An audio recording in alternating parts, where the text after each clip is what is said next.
What is good, guys? Welcome back to the channel, the Malaga Drive Hoops channel, for another video here. No, it's been 2 days, but we are sitting here on Thursday going into the first game threes this week. Got Toronto Raptors versus the Brooklyn Nets, Nuggets, Jazz, Sixers, Clippers, and finishing off the day with Clippers, Mavs. Not really sure what to recap because, again, wasn't able to do a video the past 2 days, but yesterday I had Lakers -6 as my only play. Cash that finally. Honestly, playoffs have been a little bit tough. Not even so much straight bets because I've been limiting those, but just live bets, man. Some spots that I really, really like, just not hitting. You take the Clippers being down in the third, getting them +9, +8, +7, and that doesn't hit.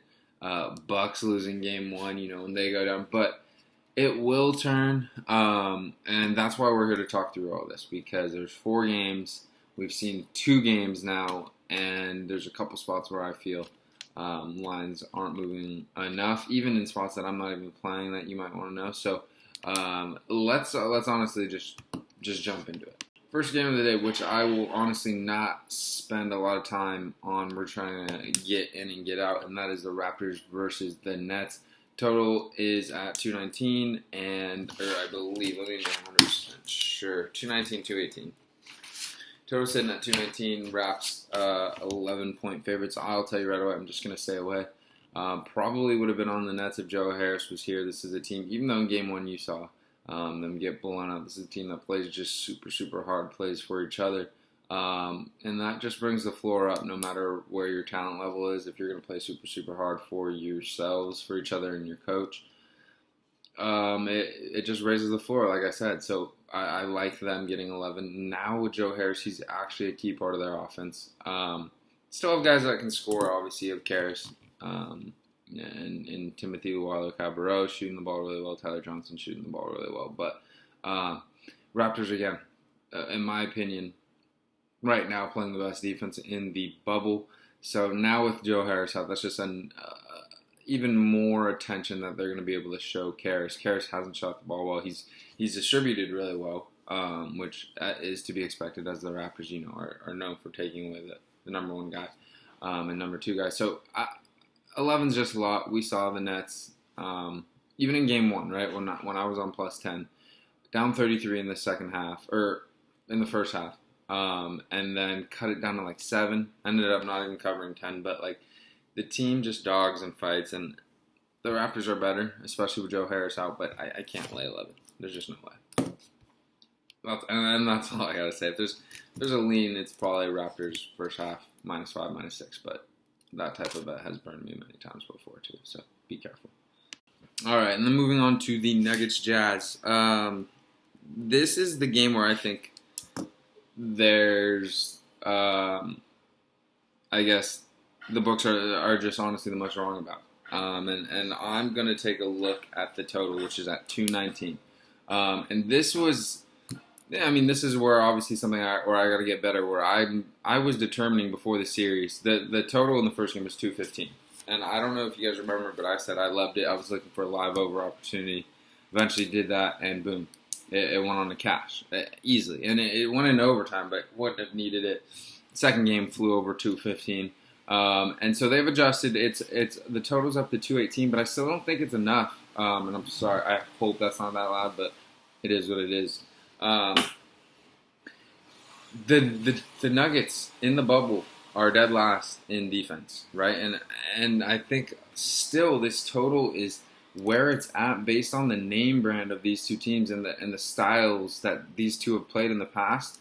For the past 10 years, if the Jazz and Nuggets are playing, generally it's going to be a low-scoring team or game, and a lot of that has to do with the Jazz and the brand of basketball they've played. But Jazz, honestly, they have Rudy Gobert, but right now they're a much better offensive team than they are a defensive team. So you have that. You have the Nuggets, who are last in defense in the bubble.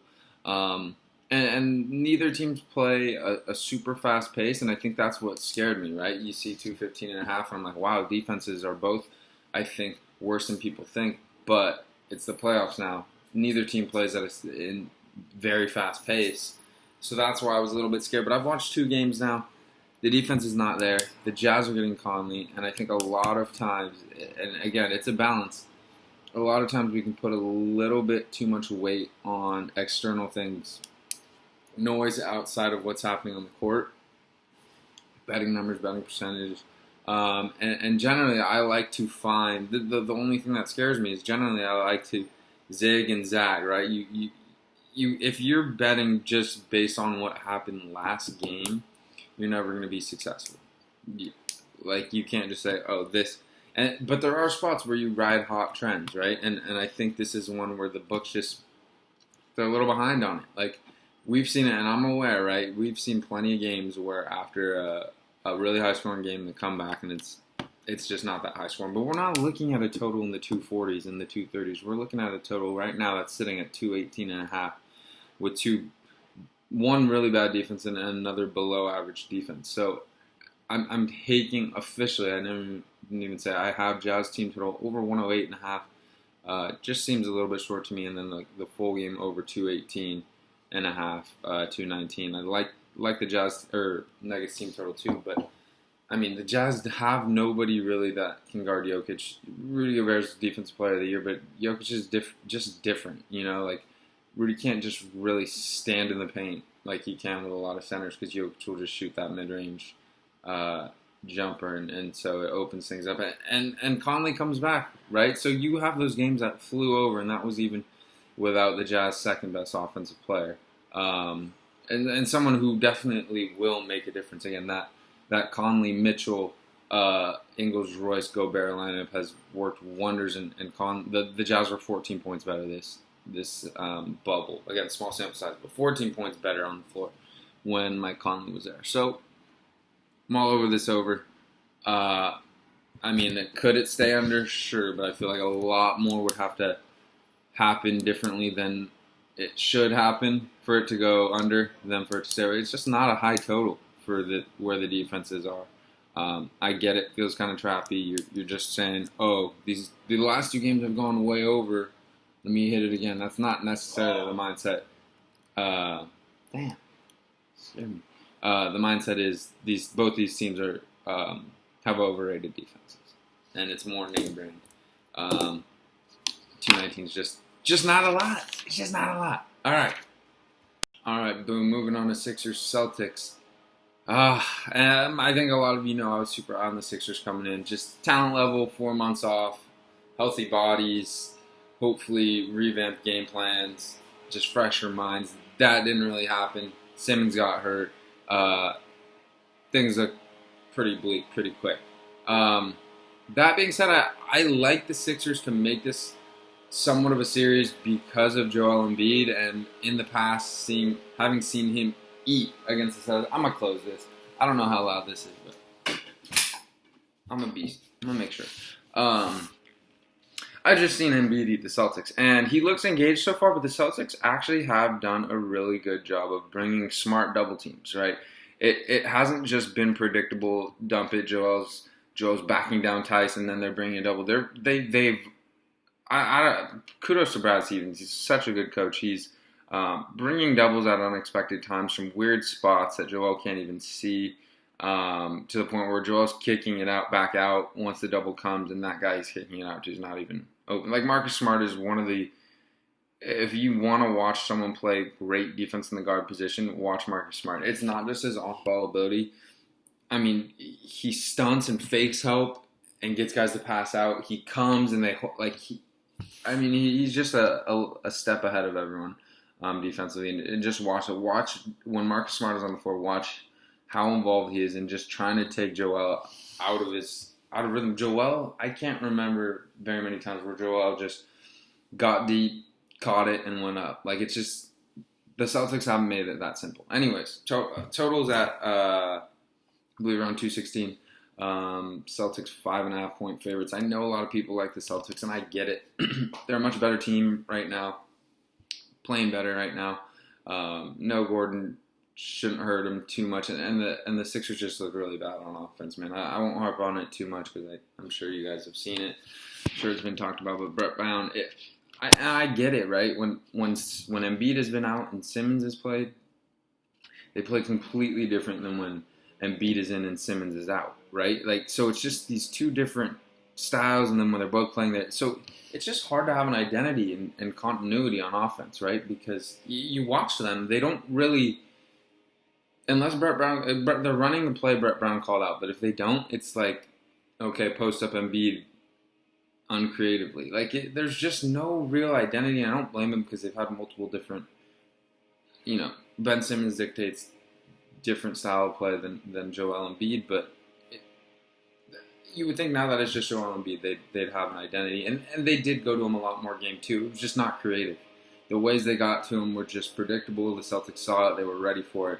And if that's the way the Sixers play, and if that's the way they try to get Embiid the ball in game three, nothing's really going to change. But end of the day, I do lean Sixers plus 5.5. I think 5 is a lot in a must-win game. Backs against the wall. I don't think the Sixers are 1-2-3 Cancun. Yeah, I think they still are fighting. They look like a team that is at least on the surface together, not jawing at each other, looks like a team that's holding it together and is not overreacting to being down 2. That being said, no, I'm not going to put my own money on Sixers plus 5. But don't be shocked if they make a push this game and lose a close one or end up pulling this out. I don't know. I think part of the reason why I like this too is the the Celtics. Based on their shots so far, their expected field goal percentage is 54. They're actually shooting 59. So they're just shooting a lot better right now. They're very hot. They're a hot team. I expect some regression. Maybe not necessarily right away. Although that's really what we're talking about next game. But I'd expect some regression. They're just shooting the ball really, really well. Part of that has to do with the Sixers defense not being the best right now. But I'm not ready to hop back on the Celtics at minus 5.5 in a must-win game. I just can't do that. But we'll see. We'll see. Would it shock me if the Celtics were to blow them out? No, it would. So, all right, and getting to the last game, probably the game that everyone is most looking forward to. That is Clippers and Mavs. Clippers minus 5, coming off a slacking in game 2. Again, like I said, I live bet them. Never really made a run. Mavs were in control. They played better, and the Clippers have some. Weirdly enough, at least in the second game, they have some issues on defense, man. Like, Luka is getting smarter and smarter about who he's trying to attack in the pick and roll. Landry Shamet, quite honestly, can't play right now. Like, I get it. Doc Rivers is trying to, get everyone run in the first round. But, I mean, there's a standard you got to uphold, and Landry's not at that standard. Even if he was hitting threes right now, he's toast on defense. Luke is getting him in switches. A lot of guys are going at him. And so Luka is getting smarter, right? And this is the Maverick side. But for me, man, I'm going right back to the well with Clippers minus 5 here. I'm going to wait till after the Jazz and Nuggets game to officially lock. But I will be on the Clippers minus 5. There's a chance it might even get to 4.5. I think a lot of people like the Mavs. Open at 6. Now you're getting a 1.5 point difference from them going 1-1. Mind you, that first game, yes, Zinger got ejected, but Clippers just played not good basketball, right? And they obviously didn't play good basketball in game 2. But I know the baseline talent of this Clippers team, right? I know how good they are and how talented they are. And so I just expect them to bounce back, right? Like, everyone's on the Mavs. They've seen the last game. And the Clippers won a game without playing their, the Clippers play their A game, it honestly shouldn't be close.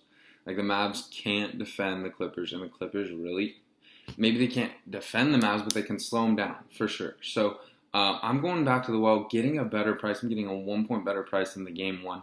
Game 1, they covered minus 6.5, and they played awful, right? So, you're coming off a game where they did not play well again. I would assume Doc has him ready to go. I would hope Doc has him ready to go. This seems like a smash spot, a blowout spot to me. I might be on some alternate line stuff. Similar to the Blazers yesterday, the Clippers, in my mind, come ready to go today and get it done by double digits. They're just a better team. They can play multiple different ways. And Harrell has not looked good, right? Landry has not looked good. Lou Williams is there's guys that the Mavs can pick on, sure, but the Clippers also do have guys that can offer help, and PG and Kawhi are not going to shoot that poorly again. Like they're healthy, they're ready to go. 5 is just a short ass number for a team that I get it. The Mavs are talented, they're fun, but I got the Clippers covering, and I got them winning by double digits. Anyways, wanted to keep it short. We'll be back tomorrow in all likelihood, barring something crazy. Covering tomorrow. I love these playoffs. I think, yeah, we'll talk about it more tomorrow. But I think the Thunder can make a push. But we'll be back. Any questions? Let me know. Hit me up. Comment, subscribe, like. Appreciate you all. All love. See you tomorrow.